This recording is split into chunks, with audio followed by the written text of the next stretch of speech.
البدع والأهواء، أهل البدع العقائدية وأهل البدع السياسية.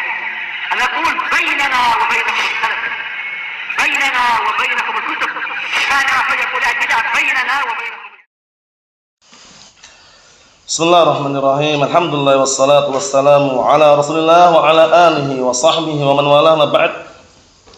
Kita lanjutkan bacaan terhadap Kitabul Fitan, kitab seputar fitnah, yang diambil dari kitab Sahih Bukhari yang diberi catatan kaki oleh Syekh Al-Allamah Muhammad bin Shalih Al-Utsaimin rahmatullahi alaih, salah satu murid daripada Syekh Abdurrahman bin Nasir As-Sa'di rahmatullahi alaih. Kita masih berada di awal-awal karena kita bacaannya waktu itu hanya sedikit. Yang kesimpulannya pada pertemuan yang telah lalu, ternyata fitnah ini banyak dan panjang lebar. Namun kalau setelah diteliti kembali ke dua perkara.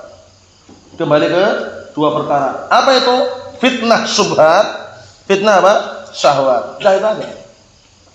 Terfitnah dengan perempuan, terfitnah dengan dunia, fitnah apa? Syahwat.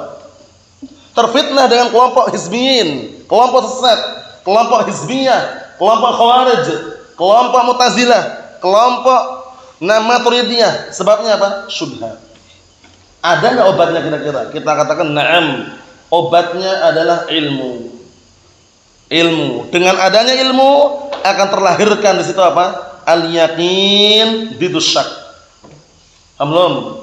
Dengan keyakinan dia akan semakin bertambah. Paham ya? Bertambah apa? Nah, barakallahu fiik, kekuatannya di dalam memegang kebenaran. Lalu enggak ragu lagi sudah. Karena ilmu itu bidayatul yakin. Ilmu itu awal permulaan daripada keyakinan. Paham ya? Sebagaimana kebodohan awal permulaan daripada apa? Keraguan. Antum ragu, bimbang, enggak istiqomah, karena bodoh. Paham ya? Nah, tapi dengan ilmu antum apa? Akan yakin dan akan hilang syubhat di hadapan antum. Fa'il marfu atau mansub?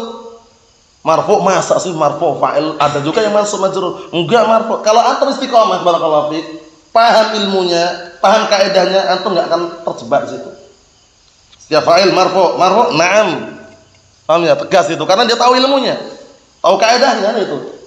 Sampai-sampai diungkapkan oleh Imam Sa'di rahmatullahi alaih di awal-awal kitab Al-Qawaidul Fiqhiyah tentang ilmu. Na'am barakallahu fiik, tentang ilmu. Jangan antum hafal semuanya pantunnya. Al-Qawaidul Fiqhiyah, ilmu itu bisa menghilangkan keraguan dan kotoran-kotoran hati. Paham ya? Nah, dan ilmu itu barakallahu fiik bisa menghantarkan pemiliknya kepada apa yang dia inginkan. Nah, barakallahu fiik. Dan termasuk bentuk karunia yang paling agung seorang hamba diberi ilmu oleh Allah Subhanahu wa taala. Na'am. Siapa yang masih hafal? Sebutkan dengan suara yang lantang, jelas, tegas. Na'am barakallahu fiik. Yang sudah pernah hafal Al-Qawaidul Fiqhiyah pantunnya. Indak ya Muhammad. Ayo bismillah.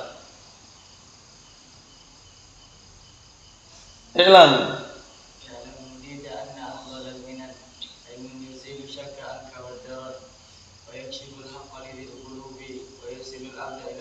Naam, ahsan tabarakallahu fiik itu pantunnya ya.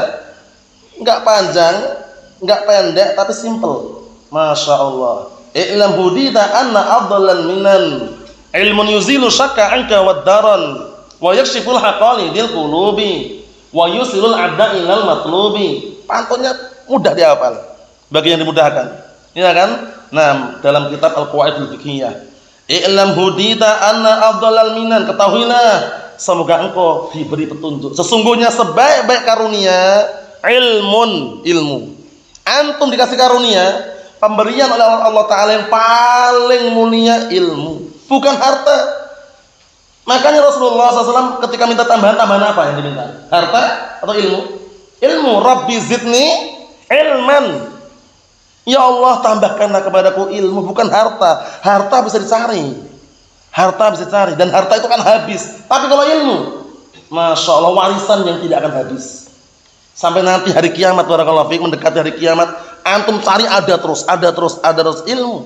Tapi harta, warisan kalau berubah harta akan habis. Paham ya? Ilmun yuzilu syakka anka wad darar, ilmu yang bisa menghilangkan darimu keraguan dan kotoran. Syak, keraguan, wad darar, darar itu kotoran. Kotoran di sini imma kotoran syubhat, kotoran syahwat, kotoran kesyirikan, kotoran kebid'ahan, kotoran hizbiyah. Hilang dengan adanya ilmu tadi itu. Paham ya? Naam. Wa yakshiful haqalidil qulubi, dan akan semakin tersingkap al-haq dengan adanya ilmu. Bagi orang yang memiliki mata hati di situ. Paham ya? Wa yusilul 'abda ila matlubi, dan akan menghantarkan seorang hamba kepada apa yang diinginkan. Kalau antum punya ilmu, antum kemana saja terarahkan. Ya enggak? Kalau antum hafal kaidahnya, hatta dalam masalah bahasa Arab saja ya, antum baca kitab gundul. Tapi antum punya ilmunya. Ya bisa aja. Oh ini marfu', mansub, majrur. Ini fa'il, maf'ul bih, maf'ul mutlaq, maf'ul ajli, tahu. Karena terarahkan dengan ilmu tadi itu. Mafhum ya? Seperti itu. Na'am, barakallahu fiik. Ikhwani fid din, azza wa jazakumullah wa barakallahu fiikum.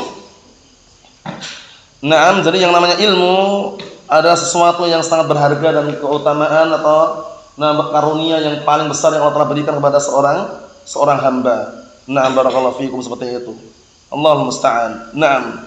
Jadi jangan sampai antum malas dalam mencari ilmu atau malas dalam menimba ilmu.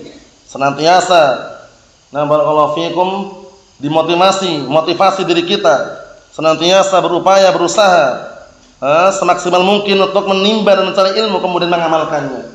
Ilmu, amal, dakwah, sabar. Barakallahu fiikum. Seperti itu. Allahul musta'an. Dan ini kondisikan.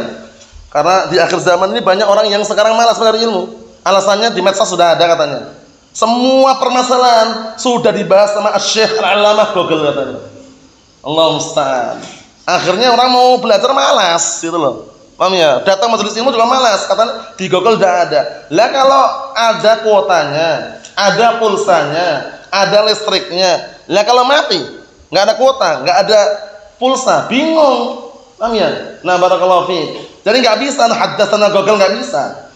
Belajar majelis ilmu jarang sekali sekarang yang mau hadir majelis. Alasannya tadi itu, wallahu musta'an. Difitnah dengan apa? Kata mereka setan gepeng katanya. Setan gepengnya kayak gini. Paham ya? Barakallahu fiik, yang kadang memfitnah orang ya. Wa na'udzubillah. Jadi yang bisa memanfaatkan orang-orang yang benar paham. Jangan sampai antum terfitnah, jangan sampai antum terpedaya dengan apa? Barakallahu fiik. Benda-benda teknologi yang canggih zaman sekarang ini, HP Android atau semisalnya. Nanti ketika saatnya, ada waktunya dan antum bisa mengendalikan, bisa. Fitnah luar biasa, barakallahu fiik. Sampai-sampai dipermisalkan bagian pisau yang megang anak kecil. Bagaimana? Anak kecil megang pisau bagaimana? Pisau kan berbahaya. Kalau kena kulit sobek kulitnya. Dia pisau tahunya siwak. Dia gunakan sobek sama mulutnya. Paham ya? Maksudnya HP Android ini kalau yang gunakan orang-orang yang belum bisa, belum paham, belum berilmu, nanti digunakan macam-macam perkara-perkara yang berbahaya sehingga bisa merusak jiwa dan raganya. Barakallahu fiik. Allahul musta'an. Ikhwani fid din, azza wa jazakumullah, barakallahu fiikum. Jadi fitnah yang paling besar, yang paling dahsyat, semuanya kembali kepada dua perkara ini, syubhat dan syahwat. Paham ya? Barakallahu fiikum, seperti itu. Barakallahu fiikum, seperti itu. Bagaimana cara mengendalikannya untuk menghilangkan penyakit syubhat? Apa istilahnya fitnah syubhat ini? Syubhat dengan ilmu, syahwat dengan apa? As-sabr wal yakin. As-sabr wal yakin. Karena as-sabr wal yakin sumber seorang bisa menjadi apa, Ihsan? Menjadi apa kalau orang sabar dan yakin? Menjadi apa? Pimpinan atau teladan dalam agama. Sebagaimana perkataan Allah Subhanahu wa taala, "Wa ja'alna minhum a'immatan yahduna bi amrina lamma sabaru wa kanu bi ayatina yuqinun." Dan kami jadikan di antara mereka a'immah, para imam, teladan, panutan dalam agama. Barakallahu fiikum. Tatkala mereka sabar dan tatkala mereka yakin terhadap ayat kami. Jadi ketika antum belajar, dua poin ini jangan pernah terlupakan, sabar dan yakin. Jangan pernah buru-buru orang belajar. Baru setahun, 2 tahun sudah mau off, jangan. Paham ya? Lanjutkan. Bahkan bertahun-tahun tidak masalah. Mencari ilmu itu sampai kapan? Sampai meninggal dunia nggak ada gelar LC, MSc berhenti, nggak ada. Yang sangat disayangkan orang-orang yang hanya mencari gelar. Kalau sudah dapat LC, MSc berhenti. Ngapain gitu ya? Mencari ilmu sampai meninggal dunia. Talabul ilmi minal mahbarah ilal makbarah. Mencari ilmu itu dari tinta yang dialirkan sampai ke liang lahat. Jangan pamer atau jangan bingung atau jangan minder dengan gelar dan titel. Antum kalau pulang ke kampung, lihat teman-teman antum yang dulu sebayanan antum ketika antum udah besar nanti, mereka udah gelar LC, MSc, doktor, S3, S1, enggak usah minder. Bilang aja anak enggak punya gelar. Tapi alhamdulillah, karena yang mengangkat derajatnya seorang di hadapan Allah Taala bukan gelarnya. Paham ya? Nah, walaupun dia doktor S1, S2, S3, paham ya? Atau dia misal gelar LC, MSc, tapi kalau dia tidak punya ilmu agama yang sahih, tidak istiqamah di atas Al-Qur'an Sunnah, itu di hadapan Allah Taala la syai', tidak ada nilainya. Tapi ilmu wal iman itulah yang seseorang akan diangkat derajatnya. Wa ja'alna, Allah Taala mengatakan dalam Al-Qur'an Karim, yarfa'illahu alladziina aamanu minkum walladziina utul ilma darajat. Allah Taala mengangkat derajatnya salah seorang di antara kalian yang berilmu dan beriman. Kita lanjutkan. Qala al-mu'allif rahimahullah, Syekh Muhammad bin Shalih Al-Utsaimin, halaman 581 bagian atas itu. Wa qala Allah azza wa jalla, dan berkata Allah Subhanahu wa taala, wattaqu fitnatan la tusibanna alladziina zalamu minkum khassah. Dan berhati-hatilah kalian dengan suatu fitnah yang tidak menimpa hanya orang-orang yang zalim saja di antara kalian. Jadi bencana musibah kalau sudah datang itu enggak mengkhususkan orang zalim saja yang kena. Orang mukmin, orang sunni salafi pun kadang-kala kena bencana tersebut. Paham ya? Makanya kalau ada kemungkaran jangan diam. Paham ya? Ingkari kemungkaran tersebut. Ada kebid'ahan, jangan diam seribu bahasa. Ingkari ini bid'ah, ini sesat, enggak ada salafnya, enggak ada dalilnya, selesai. Antum sudah berlepas diri seperti itu. Disebutkan dalam hadis yang sahih hadisnya. Nah, barakallahu fiikum, dengan Adi bin Umairah, qala sami'tu Rasulullah sallallahu alaihi wasallam yaqul, beliau mengatakan, aku mendengar Rasulullah SAW berkata, innallaha la yu'adzib al-'amah bi amal khassah. Sesungguhnya Allah Ta'ala tidak akan mengazab perbuatan orang yang buahnya amah dengan perbuatan apa? Nah, barakallahu fi, dengan perbuatan orang yang khusus. Maksudnya itu Allah Ta'ala tidak akan mengazab semuanya, itu disebabkan dengan orang yang khusus. Paham ya? Nah, sampai kapan? Hatta yaraul munkar baina dhahranihim wa hum qadiruna ala an yunkiru fala yunkiru. Sampai kapan? Sampai mereka melihat kemungkaran ada di hadapan mereka dan mereka mampu untuk mengingkarinya, tapi mereka tidak mengingkarinya. Fa idza fa'alu dzalik, kalau sudah seperti itu, keadaannya sudah seperti itu, adzaballahu al-khassa wal 'amah, baru Allah Taala mengadab yang khusus dan yang umum, semuanya kena. Yang berbuat kezaliman kena, yang tidak berbuat kezaliman juga kena. Rawahu Ahmad. Ngeri kan? Jadi kalau ada kemungkaran diingkari. Kemungkaran yang ada di hadapan kita, kita ingkari. Baik itu kemungkaran berupa kesyirikan, kebid'ahan, hizbiyah, ingkari. Mengingkari kemungkaran dengan 3 tahapan. Pertama dengan tangan kalau mampu. Kedua kalau enggak mampu dengan tangan dengan apa? Lisan. Kalau enggak mampu dengan lisan dengan apa? Hati. Tapi kalau diam 1000 bahasa, la pengingkaran la hati wala lisan wala tangan, berarti tidak ada lagi benih keimanan di dalam hatinya. Wal a'yadu billah. Bayangkan itu. Mengingkari kemungkaran harus dikondisikan. Kita lihat sini. Kata beliau Syekh Muhammad sallallahu alaihi wasallam, "Ai ihdaru hadil fitnah." Berhati-hatilah kalian, waspadalah kalian terhadap fitnah ini. La tusibul ladina zalamu, yang mana fitnah ini tidak menimpa hanya orang-orang zalim, bal tusibud zalim wal adil. Simak baik-baik ya. Bahkan menimpa orang zalim dan orang yang berbuat keadilan. Walihada qal, oleh karenanya Allah Taala mengatakan alladzina zalamu minkum khassah. Fitnah, musibah, bencana ini tidak menimpa hanya orang-orang yang zalim saja di antara kalian. Orang yang enggak zalim juga kena. Anda saksikan bencana alam yang dulu-dulu mungkin Anda saksikan ya, ada gempa bumi, tanah longsor, tsunami. Apakah yang kena orang zalim saja? Tidak. Orang yang baik pun kena. Paham ya? Orang yang mukmin pun kena. Sebagai apa? Tentunya ujian ya, adapun hukuman untuk orang pelaku maksiat. Paham seperti itu. Nah, menunjukkan bahwasanya Allah Taala kalau sudah menimpakan suatu azab, bencana atau musibah, itu kadangkala yang terkena bukan hanya orang zalim saja. Allahumma sallim sallim. Wa fi hadhil ayati dalilun wadihun ala wujubil amri ma'ruf wa nahyi anil munkar. Masyaallah. Di dalam ayat yang mulia ini ada dalil yang sangat jelas wajibnya merintahkan perkara yang ma'ruf dan melarang dari perkara yang mungkar. Perkara yang mungkar banyak sekali. Di antaranya at-ta'nu fi ulama'is sunnah, mencaci maki para ulama Ahlus Sunnah wal Jamaah. Antum melihat orang mencaci maki, menghina, merendahkan ulama Ahlus Sunnah, kok diam 1000 bahasa? Alasan nyari aman katanya. Nyari aman gimana? Nyari aman biar enggak dibenci orang-orang katanya. Ulama Ahlus Sunnah dicaci maki, dihina, direndahkan. Dibilang enggak punya adab, dibilang ilmunya minim, enggak pandai bahasa Arab, kok diam 1000 bahasa? Bicara, jelaskan, karena termasuk min alamatul hizbiyah at-ta'nu fi ahli athar atau al-waqi'ah fi ahli athar. Termasuk tanda-tanda hizbiyah mencaci maki, menghina ahli hadis. Bayangkan itu. Jadi jangan pernah antum hilang kecemburuannya ya. Nah, barakallahu fik. Ini yang seperti ini keadaannya sekarang ini menjalar, bukan hanya talabatul ilm. Dari kalangan asatidah atau para dai pun ada yang seperti itu keadaannya. Diam 1000 bahasa, nyari amannya. Paham ya? Karena kalau dia nggak bicara, aman ya. Tapi kalau dia bicara, ada yang benci, ada yang mengucilkan, ada yang mengkritik. Tapi ini ulama Ahlus Sunnah yang dicaci maki, dihina, direndahkan.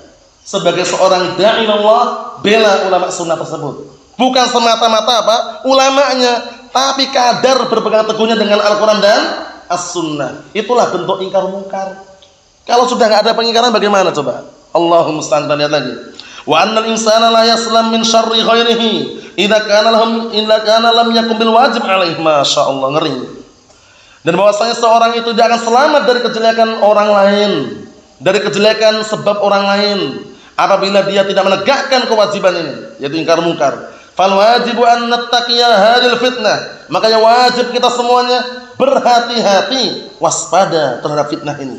Wa an na'muru bil ma'ruf wa nanha 'anil munkar. Masyaallah. Dan hendaknya kita memerintahkan perkara yang ma'ruf dan melarang dari perkara yang mungkar. Ini termasuk ciri-ciri apa? Bagusnya umat ini. Yang Allah telah firmankan dalam Al-Qur'anul Karim, kuntum khaira ummatin ukhrijat lin-nasi ta'muruna bil ma'ruf wa tanhauna 'anil munkar wa tu'minuna billah. Kalian itu sebaik-baik umat, namanya, yang dikeluarkan di hadapan manusia untuk merintahkan perkara yang ma'ruf dan melarang dari perkara yang mungkar, dan kalian beriman kepada Allah Ta'ala. Nah, sekarang kalau nggak ada perintah, tidak ada perbuatan merintahkan perkara ma'ruf, tidak ada melarang suatu perkara yang mungkar, hilang kebaikan umat ini. Wal'iyadzubillah. Nah, Allah musta'an. Kita lihat sini.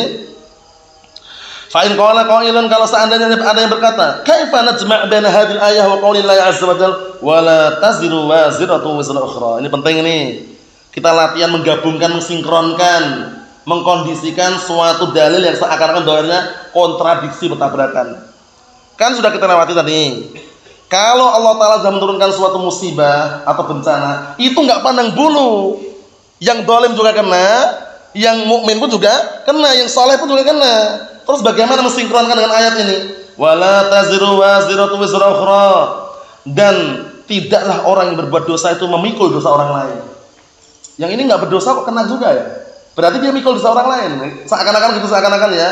Jawabannya bagaimana jawabannya, barakallahu fi? Jawabannya bagaimana? Jawabannya barakallahu fiikum hafizakumullah, memang ayatnya benar. Dosa orang lain tidak pernah dipikulkan pada orang lain. Paham ya? Nah, contohnya seorang ibu awalnya penzina, lahirlah seorang anak. Paham ya? Kemudian ketika anaknya besar menjadi anak yang saleh atau salehah, apakah dibebankan dosa ibunya pada anaknya? Tidak. Paham ya? Ya ibunya sendiri yang mikul. Paham ya? Itu untuk memahami ayat ini, wala taziru waziratun wizra ukhra. Dan tidaklah orang yang melakukan perbuatan dosa itu memikul dosa orang lain. Nah, di sini sebutkan kulna, kita katakan idza lam ya'murul insan bil ma'ruf wa yanha 'anil munkar fa hadza min wizrih ya. Apabila orang tidak memerintahkan perkara ma'ruf dan tidak melarang dari perkara yang mungkar, ini dosa dia. Dosa dia sendiri, bukan orang lain.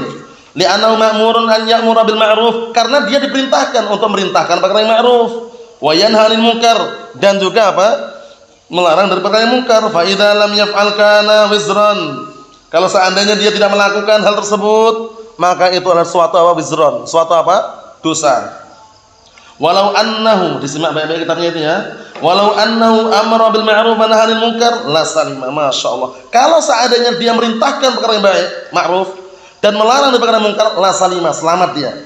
Walakin idza 'ammal 'adzabu Akan tapi apabila azab sudah menyeluruh, amma itu menyeluruh, paham ya? Fa innahu yaslam fil akhirah, dia selamatnya di akhirat. Antum lihat, ketika ada bencana alam, gunung meletus, paham ya?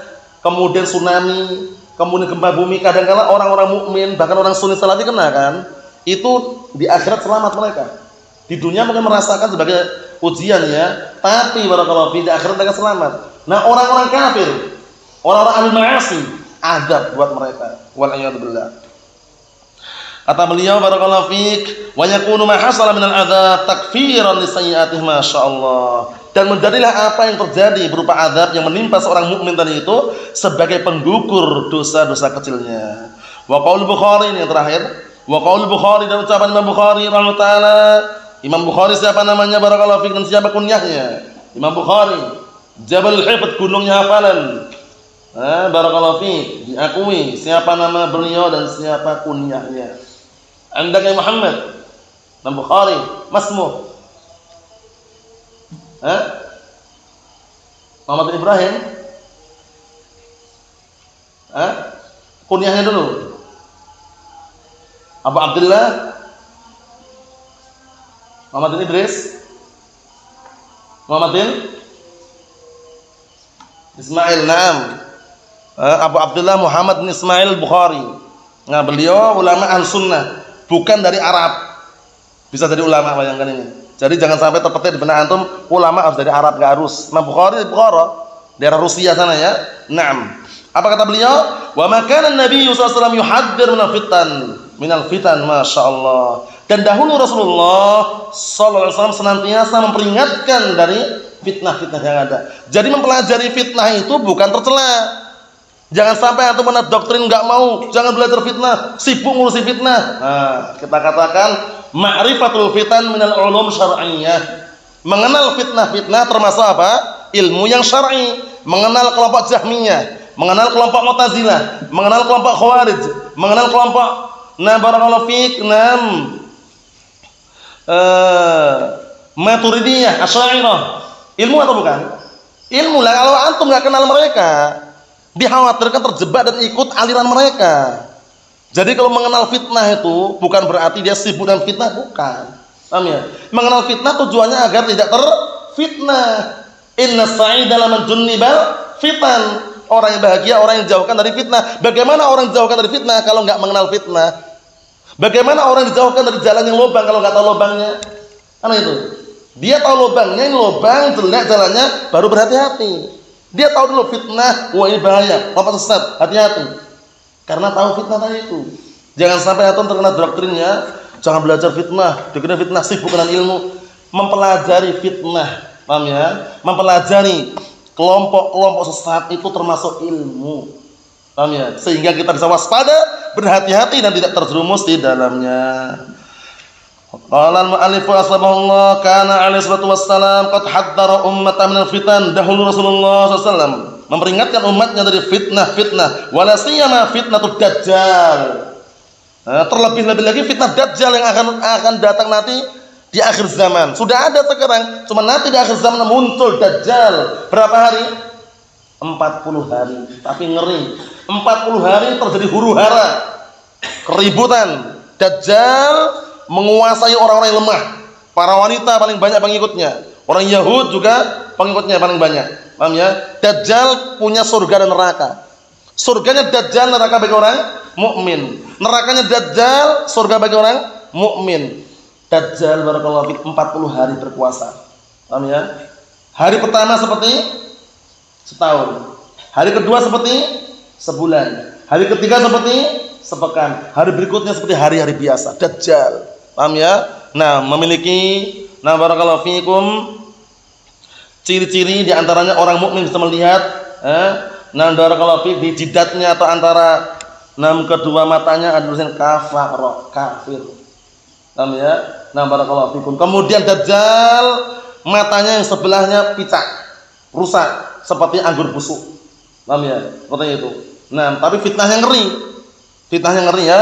Makanya kita diperintahkan untuk apa? Minta perlindungan dari fitnah Dajjal di akhir salat tasyahud akhir, ya kan? Allahumma inni a'udzubika min adzabil qabri wa min adzabi jahannam wa min fitnatil mahya wal mamat wa min syarri fitnatil masiihid dajjal. Naam. Waqad haddara anha tahdziran 'aziman, dan sungguh Rasulullah SAW peringatkan dari fitnah dajjal dengan peringatan yang sangat besar.